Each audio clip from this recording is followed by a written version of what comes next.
A major development tonight in our UNHEARD investigation out of Chesterfield County. A 58-year-old undocumented immigrant charged with sexually assaulting an 11-year-old girl is now heading to prison. Our investigation uncovered failures of the sheriff's office in its handling of the sexual assault case from 2023, a case that also led to the resignation of the Chesterfield County Sheriff's top investigator. Here's our chief investigative reporter, Jody Barr, with an update to UNHEARD, a Queen City News investigation.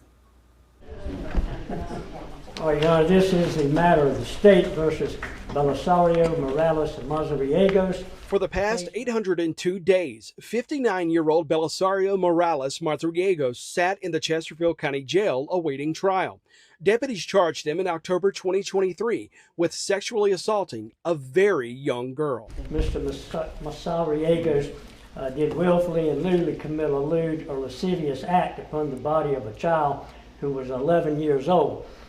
He did not penetrate the child in any way, but he did on this child, which was rather disgusting, Your Honor. I would point out that the minor child was aware enough and had her cell phone with her. She actually captured his acts on the cell phone. Okay. Did you hear what he said? ¿Tú entendiste lo que? Do you agree with those facts? ¿Estás seguro que tú dices que sí, es verdad? Pues si dice, está a mi favor mío eso, decir que sí.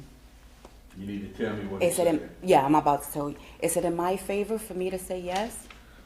Well, if he wants to plead guilty, yes. Si tú quieres declararte culpable, sí. Sí. With that, Mazariegos pleaded guilty to criminal sexual conduct in the third degree and faced a 15-year prison sentence. Prosecutors asked for 8 years, and that's what the now convicted child sex abuser got.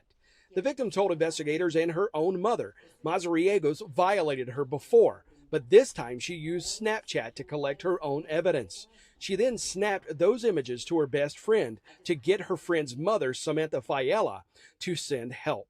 My daughter's best friend sent her a photo of her being sexually assaulted. What did you think when you saw that? Honestly, I was very shocked and surprised, and I was actually proud of both of the girls. My daughter for knowing she needed to show an adult, and the other one for being able and brave enough to take the photo.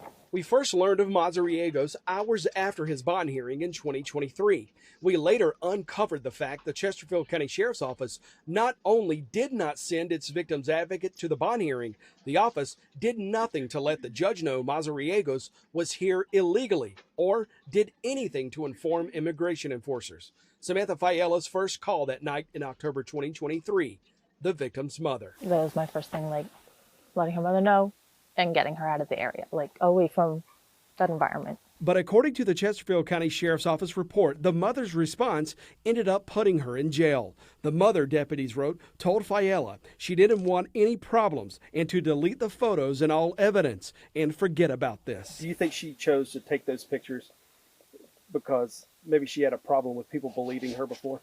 Yeah, usually they need some type of proof because people will be like, oh, no. And then on top of that, it's children. So a lot of times people are just like, oh, you're making it up. You saw it on YouTube. You saw it on a TikTok or someone else's story. And it's just like almost like looking for attention, but in a negative way. For an 11-year-old little girl to have to think that far ahead. It's just like mind-blowing. It really is. It's sad. Investigators eventually learned this wasn't the girl's first allegation against this family member. This has been going on for a couple of months now. She's tried to tell her mother about it several times, but never would believe her. The deputy wrote in the report that got the girl's mother charged with unlawful conduct toward a child, a felony that carries up to 10 years in prison. We're not naming the mother to protect the victim's identity. You think the sadness in all of this is the fact that it took that? Yeah, and the amount of time that it's been. That night, Samantha Fiella got temporary custody of the victim. Sounds like you didn't give this a second thought to take her in. Absolutely not. As soon as that photo came through, I took a photo of it off my daughter's phone, sent it to her mom, and I told her, I was like, here's the proof that your child's not safe. I'm looking for another picture I have of her. Days after our UNHEARD investigation aired, This is her. we uncovered a prior allegation against Mazariegos from 2022 involving the same little girl. We're walking around Bargain Basket, me and another friend of mine. Her mother told me to drop her off at the mail's house. She started acting real funny.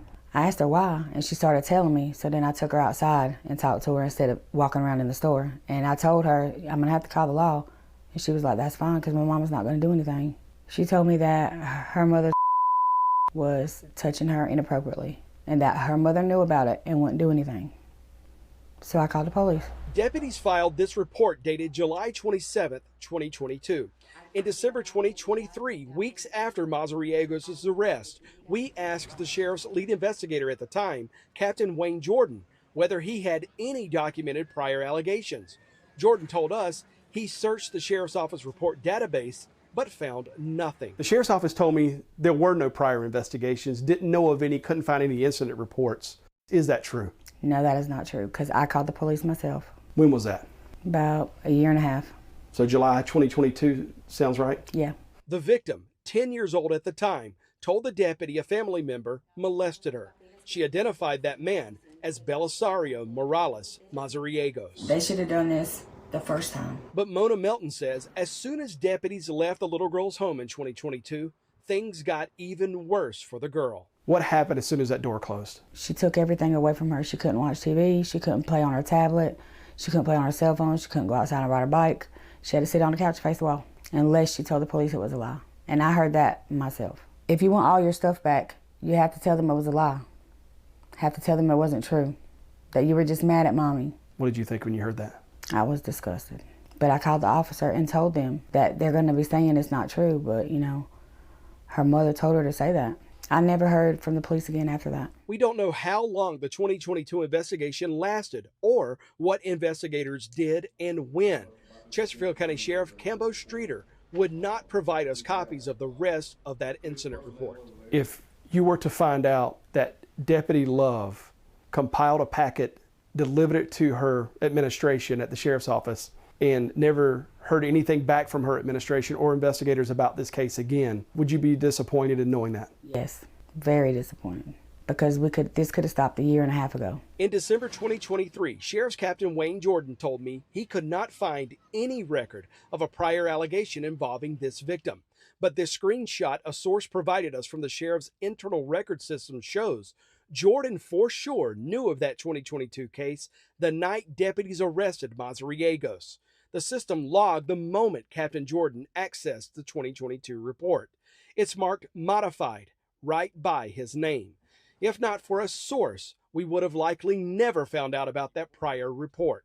The captain agreed to sit for this interview with us in January 2024. You told me on the phone in November and December that you had absolutely no knowledge of any prior complaints by this little girl. You've checked the system and saw nothing. And I had no knowledge of the details. I knew about the report on the 25th of October 25th. I knew about the report. I didn't know about the details. You knew my question to you was, have you had prior allegations? And you knew where I was going in that line of questioning, that we knew there was another case. And you told me on the phone, no, I've checked the system. There is no other prior allegation. At the time we talked, I had, and I didn't see it. But I'm just saying that I did not know about the details of the 22 case. I wasn't calling about details. I asked about prior allegations, period, and you told me no. I just told you I didn't know about the case. You told me no, Okay, that you well, checked the system. I didn't know about the details of the case. So you don't believe that was a lie that day? I don't think I lied to you, no, sir. Then why didn't you tell me about that? Yeah, we have another report from 2022. I think I did tell you that we had an incident, but I didn't know the details to the case. Are you sure that's what you said? I may have. I don't remember what I said to you, to be honest with you. If anyone would know exactly what happened with that 2022 case, Captain Wayne Jordan should. He was former Sheriff J.D. Dixon's lead investigator in 2022 and was leading Sheriff Streeter's investigative unit when the 2023 case happened. What happened after that deputy left the house? You know, reading my report from my investigator, they conducted a proper investigation, a thorough investigation, and concluded there was not enough probable cause to go forward with any kind of criminal charges. Jordan told us he was satisfied with his investigators' work, even though he confirmed they never interviewed the suspect, the mother, or Mona Melton after Deputy Love submitted her case file to investigations a year and a half before Mazariegos' arrest. Again, the probable cause is what we need to go forward. And when those when the story changes and we don't have the probable cause, we cannot go forward. And would the story changing be the fact that this little girl told investigators that what she initially alleged did not happen to her? That's where the probable cause changed, yes. And y'all did no investigation, as far as you could tell in the documentation and the supplemental reports that your investigators went back to find out what caused this little girl to change No her story? further investigation was done. Once the case was closed, from lack of the probable cause, the case was closed. What did you do to get that probable cause beyond closing the case? Did you go back for more? Did you do more digging? I personally didn't, and nothing in this report says that they did. Although Captain Jordan supervised the sheriff's investigative unit at the time, he admitted he did not review his subordinates' cases, including this one. I just don't think that we can bring every case to me, not as many cases as we investigate.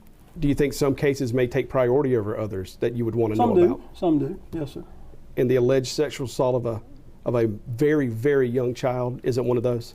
I mean, it could have been brought to my attention. I agree with you, but it wasn't.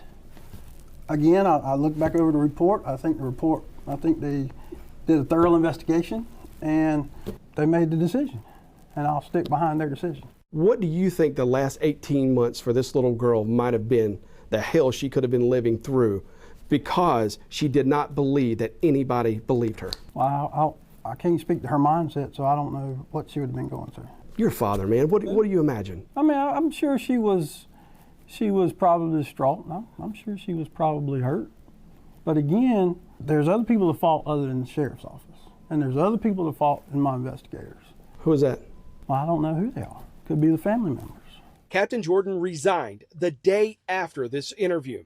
The sheriff's office reopened the 2022 investigation weeks later. Prosecutors confirmed the little girl recanted her 2022 abuse allegations when they re-interviewed her following our report. Because of that, prosecutors never charged Belisaria Mazariegos in that case. Well, Solicitor Mike Birch acknowledged today that some may view this negotiated plea and that 8-year prison sentence as a light sentence. And part of the reason for that is prosecutors could not find the guardian or this child victim to bring them back to Chesterfield County to testify against Mazariegos. The courts granted Samantha Fiella temporary guardianship back in 2023 when this all went down. Well, I couldn't find her in any of our databases, and the cell number I had for Fiella is now disconnected. The courts gave Mazariegos time served credit for the more than 2 years he's spent here in the county jail awaiting trial on this charge. Now, once he finishes his South Carolina prison sentence in 2032, the state will then hand him over to ICE so he could be deported back to his home country of Mexico. He'll remain on the National Sex Offender Registry here in the United States, and if he ever tries to re-enter this country, he will then have to deal with federal prosecutors. From the Chesterfield County Jail, Jody Barr, Queen City News investigates. Queen City News Plus. Just search Queen City News on your smart TV's app store.